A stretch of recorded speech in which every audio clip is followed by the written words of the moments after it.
நாகப்பட்டினம் மாவட்ட கடற்கரை பகுதிக்கு அருகில் இருந்த கற்பனை கிராமம் வெள்ளையூர். சிறிய கிராமம்தான், ஆனால் மக்கள் எல்லோரும் ஒருவரை ஒருவர் தெரிந்தவர்கள். காலையில் கோவில் மணி சத்தம், மாலையில் கடற்காற்று, இரவில் 8:30 மணிக்கே அமைதி என்று வாழ்ந்த ஊர் அது.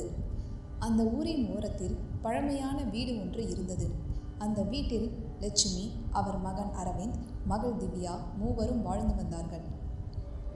லட்சுமியின் கணவர் ராமநாதன் நல்ல மனிதர்.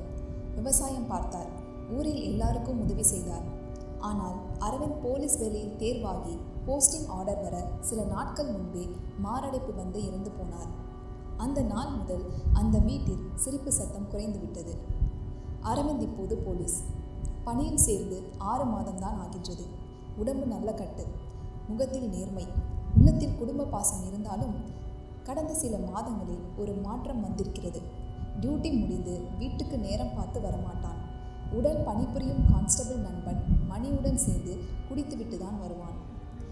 அந்த மாலை லட்சுமி வாசலில் நின்று பாதையை பார்த்து கொண்டிருந்தார். திவ்யா புத்தகம் திறந்து வைத்திருந்தாலும் கவனம் வாசலில் தான் இருந்தது. அம்மா, அண்ணா இன்னைக்கும் லேட்டாக தான் வருவார் போல என்று திவ்யா சொன்னாள். லட்சுமி பெருமூச்சு விட்டார். வேலை டென்ஷன்னு சொல்கிறான், ஆனால் தினமும் இந்த மாதிரி வந்தால் எப்படி? அந்த நேரம் கேட் தள்ளி திறக்கும் சத்தம் கேட்டது. அரவிந்த் உள்ளே வந்தான். யூனிஃபார்ம் மாற்றி சாதாரண ஷர்ட் போட்டிருந்தான். முகத்தில் சோர்வு, ஆனால் வாயில் குடிவாடை தெளிவாக இருந்தது. திவ்யா கோபமாக எழுந்தாள்.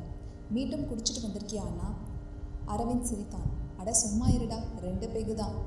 அதான் தினமும் சொல்வேன், 2 பேக்கு தான், நாளைக்கு 4 பேக்கு ஆகும். நீ உன் படிப்பை பார். லட்சுமி மெதுவாக சாப்பாடு வைக்கட்டா என்றார். வைங்கம்மா என்று அரவிந்த் அமர்ந்தான். சாப்பாடு எடுக்கும்போது லட்சுமியின் கண்கள் நனைந்தது. உன் அப்பா இருந்தா இப்படி ஆகாதுடா. அரவிந்த் சில நொடிகள் அமைதியாக இருந்தான்.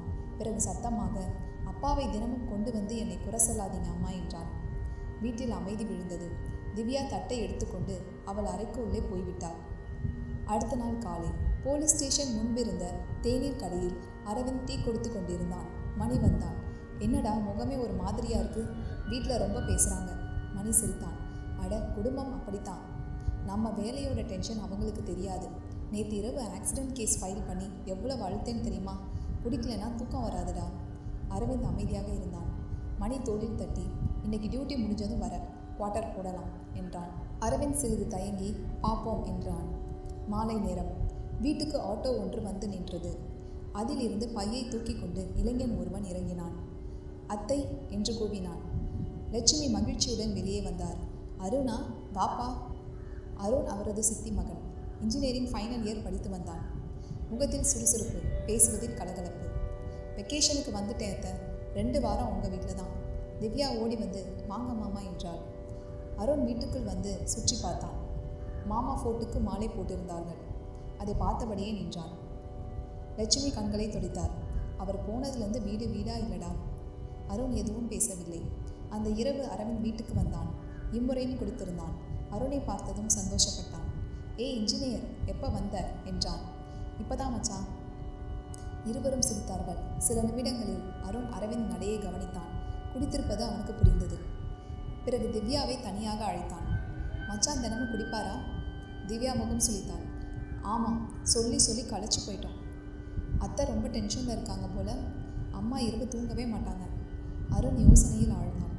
அடுத்த நாள் காலை ஸ்டேஷன்லேருந்து அரவிந்துக்கு வயர்லெஸ் மெசேஜ் வந்தது. வெள்ளையூர் பண்ணை மெயின் ரோட் பக்கத்தில் பெண் ஒருத்தி ஆக்சிடென்ட், உடனே போங்க. அரவிந்த் ஜீப் ஏறி சென்றான். சாலையோரத்தில் கூட்டம் நின்றது. மண் சாலையில் இரத்த தடம். அருகில் சைக்கிள் ஒன்று உடைந்து கிடந்தது. பெண்கள் அழுது கொண்டிருந்தார்கள். அரவிந்த் அருகே சென்றான். தரையில் வெள்ளை துணியால் மூடப்பட்ட உடல். அங்கிருந்த ஒரு பெண்மணி கத்தினார். என் பொண்ணு துர்காவை பாருங்க சார். அவர் துர்காவின் அம்மா. துர்கா அந்த ஊரிலே இருந்த பெண். அருகில் உள்ள டவுன் கார்மெண்ட் கம்பெனிக்கு வேலைக்கு போய் இரவு நேர பணி முடிந்து சைக்கிளில் வந்திருக்கிறாள். யாரோ வேகமாக வண்டி ஓட்டி வந்து மோதிட்டு போயிட்டாங்க. அரவிந்த் உடனே ஏரியா செக் பண்ண சொன்னான். டயர் மார்க் ஃபோட்டோ எடுங்க. அருகில் இருக்க கேமராவில் எல்லாம் பார்க்கணும். விட்னஸ் யாராவது இருக்காங்களான்னு கேளுங்க. சார், ஆக்சிடென்ட் நடந்த இடத்துல மது பாட்டில் கிடச்சிருக்கு. டிரைவர் குடிச்சிருப்பான் போல. துர்கா அம்மா அரவிந்தை பார்த்து அழுதாள். ஐயோ குடிகார பாவங்க, எவன் அடிச்சு போட்டு போனானோ அவனை பிடிங்க சார். என் பொண்ணு என்ன தப்பு பண்ணுச்சு? அந்த வார்த்தை அரவிந்தின் இதயத்தில் நேராக குத்தியது. அவன் ஒரு நொடி பேச முடியாமல் நின்றான். மாலை ஸ்டேஷனுக்கு திரும்பியும் அவன் மனம் அமைதியாக இல்லை. மணி வந்தான். கேஸ் டென்ஷனா? வாடா ஒரு பெக் போடலாம். அரவிந்த் தயங்கினான். வேணாம் போல என கூறி மணி சிரித்தான். அட குடிச்சாதான் மைண்டு ஃப்ரீ ஆகும். சில நிமிடங்களில் மீண்டும் அவன் மணியுடன் பாரில் அமர்ந்திருந்தான். இரவு தாமதமாக வீட்டிற்கு வந்தான். வீட்டில் எல்லோரும் தூங்கிக் கொண்டிருந்தார்கள். மெதுவாக கதவை திறந்து உள்ளே வந்தான். ஹாலில் மட்டும் மங்கலான பல்ப் எரிந்தது. அவன் தண்ணீர் குடிக்க கிச்சனுக்கு சென்றான். திரும்பி வரும்போது ஜன்னல் வெளியே யாரோ நின்றது போல தோன்றியது. வெள்ளை நிற நிழல். அவன் திடுக்கிட்டான். மீண்டும் பார்த்தான். எதுவும் இல்லை. குடிச்சதால கற்பனை போல என்று தனக்குத்தானே சொல்லிக்கொண்டு அறைக்குள் சென்றான். அறை கண்ணாடி முன் சட்டை கழற்றி கொண்டிருந்தான். அந்த கண்ணாடியை பார்த்தபோது பின்னால் யாரோ நின்றது போல தெரிந்தது. அவன் உடனே திரும்பி பார்த்தான். யாரும் இல்லை. மீண்டும் கண்ணாடியை பார்த்தான். அதில் ரத்தம் தோய்ந்த விரல்களால் எழுதப்பட்ட மாதிரி 2 வார்த்தைகள் தெரிந்தது. குடிய விட்டுடு. அரவிந்த் கையில் இருந்த டவல் கீழே விழுந்தது. அவன் நடுங்கினான். அந்த நேரம் வீட்டின் பின்புறம் இருந்து மெதுவாக பெண்ணின் சிரிப்பு சத்தம் கேட்டது. அரவிந்த் கதவை நோக்கி மெதுவாக திரும்பினான். இதயம் பலமாக துடித்தது. சில நொடிகள் அப்படியே நின்றான். பிறகு தைரியம் சேர்த்து கதவை திறந்து வெளியே வந்தான்.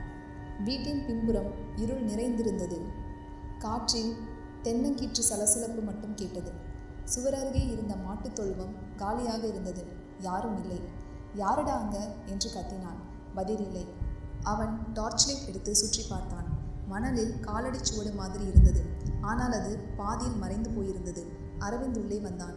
குடிபோதை இருந்தாலும் பயம் தெளிவாக ஏறி வந்தது. அறைக்குள் வந்து மீண்டும் கண்ணாடியை பார்த்தான். எழுத்து இல்லை. கண்ணாடி சுத்தமாக இருந்தது. நான் ஓவரா குடிச்சிருப்பேனோ என்று தன்னைத்தானே கேட்டுக்கொண்டு படுத்தான்.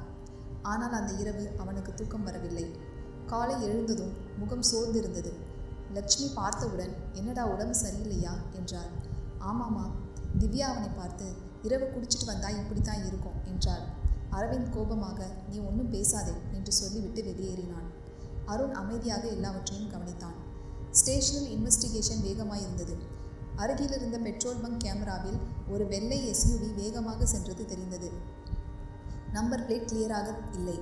இன்னும் க்ளூ தேவைப்பட்டது. மணி அருகே வந்து இன்னைக்கு நைட் ஃபுல் சர்ச் போடுவோம். அதுக்கு முன்னாடி ஸ்மாலாக ஒரு பெக்கு போடலாம் என்றான். அரவிந்த் வேண்டாம் என்றான். மணி சிரித்தான். நேற்று குடிச்சிட்டு பேயதும் பார்த்தியா? அரவிந்த் திடுக்கிட்டான். எப்படி தெரியும்? உன் முகத்தை பார்த்தாலே தெரியுதுடா. போதையில் பலருக்கும் இப்படி தான் தெரியும். அரவிந்த் சிரிக்க முயன்றான். ஆனாலும் உள்ளே ஏதோ அசௌகரியம். மாலைக்குள் மீண்டும் அவன் மணியுடன் குடித்து விட்டான். இரவு வீட்டுக்கு வந்தான். இந்த முறை வீட்டில் எல்லோரும் விழித்திருந்தார்கள். லட்சுமி பேசாமல் உள்ளே சென்றார். திவ்யா மட்டும் பார்த்து கொண்டிருந்தாள். என்ன என்றான் அரவிந்த்.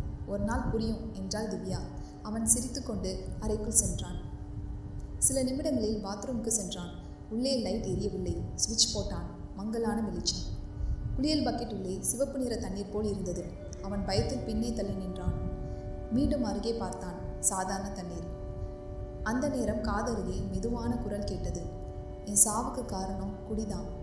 அவன் அலறி வெளியே ஓடினான். லட்சுமி, திவ்யா, அருண் மூவரும் ஓடி வந்தார்கள்.